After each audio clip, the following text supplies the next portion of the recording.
Bonjour à tous. Aujourd'hui, je vais vous présenter un pas qui s'appelle Gukaraga. Ce pas est un pas qui se retrouve dans beaucoup de danses rwandaises et dans beaucoup d'événements, à la fois des mariages, des danses plus festives ou voire même militaires. Ce pas se reconnaît par un rythme répétitif, alterné sur les deux côtés. Une saccade de mouvements aussi accompagne ce rythme. Vous l'avez vu quand je suis rentré, ce rythme est assez répétitif. Il se retrouve aussi dans le jeu des tambours et porte d'ailleurs le même nom. Je vais maintenant vous refaire le pas à la vitesse réelle et ensuite je vous referai le pas de manière découpée afin que vous voyez toutes les nuances, que ce soit au niveau du mouvement.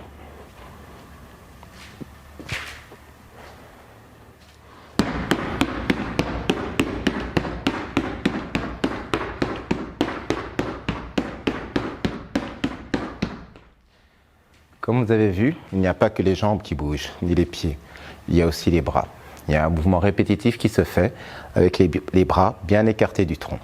Il y a des petites variantes, comme je vous ai dit, et ces variantes se manifestent si vous êtes une femme, un homme, ou peut-être même simplement avec l'ambiance même de la musique. Je vais répéter donc ce pas de manière plus lente afin que vous voyez toutes ces variantes.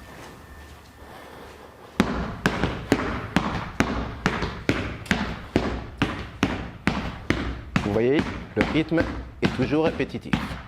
1, 2, 3, 1, 2, 3, 1, 2, 3, 1, 2, 3, 1, 2, 3, 1, 2, 3. Allons plus lentement.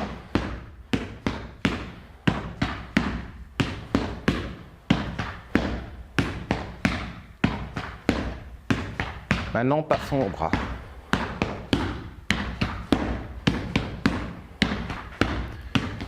Vous voyez, les bras ici ne collent pas le tronc, ils sont droits, solides, mais pas complètement rigides. Les épaules bougent aussi en même temps et le tronc est assez redressé. Chez les femmes, nous pouvons voir une petite différence quant au mouvement de la tête et des bras qui sont légèrement plus gracieux.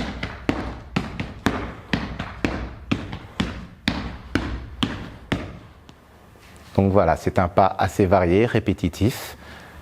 Mais pour mieux le comprendre, je vais demander à des danseuses de venir me rejoindre afin que vous voyez le tout en mouvement.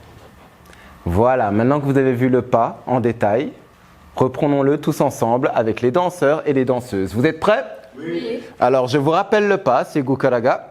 Je vous montre, c'est ceci.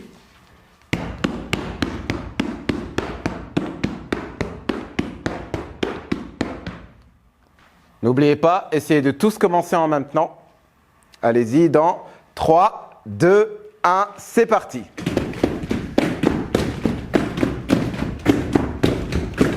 Souriez, n'oubliez pas, regardez droit devant vous, redressez-vous bien. Attention avec vos bras. Bien, bien, bien. Souris. Bien, bien, stop. Bien, bien. Maintenant, on va recommencer, parce qu'une danse, ça ne se fait pas sans chant. Chorale, vous êtes prêts? Oui.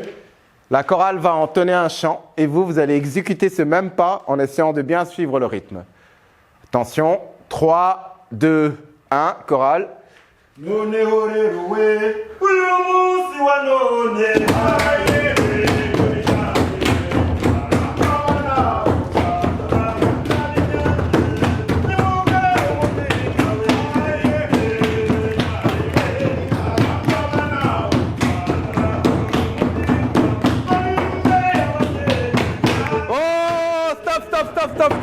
Stop. N'allons pas trop vite, ça, ce sera l'objet d'une prochaine capsule.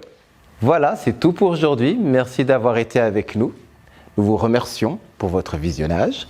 Et donc, comme vous l'avez vu, c'est un pas très simple qui demande un peu d'entraînement, mais vous allez réussir à le refaire très rapidement, j'en suis sûr.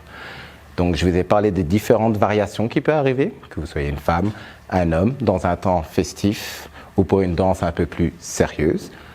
Mais en fonction de la propre personnalité de la personne et la propre envie d'improviser, comme dans beaucoup de danses rwandaises, vous pouvez amener vos mêmes variations et mixages. Je vous en montre un.